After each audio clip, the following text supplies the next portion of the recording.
La prossima è una poesia, Donna Amalia a Sparanzella, recitata da Sergio Bruni e da Marisa Laurito. Don Salvatore, buongiorno. Ah, buongiorno, donna Ma.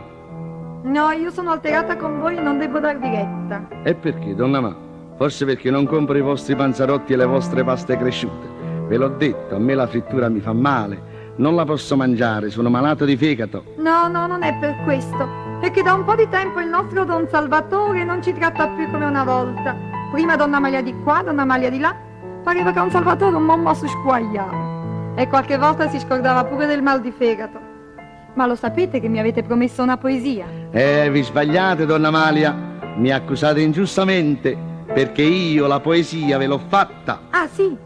E facetemi sentire. E datemi prima una zeppola. E attenzione però, che vi fa male. Mi fa più male se so che state arrabbiate con me. Sentite, donna Amalia a Sparanzella, quando frie pasta cresciute me nell'oro in tatiella, donna Amalia a Sparanzella. Che bellezza che non ha, sono criccatielle a puntutielle. Che la bocca è bambaniella, e che l'occhio, e che la faccia mi sa tutte le borracce. Per sta femmina cianciosa io farei qualunque cosa.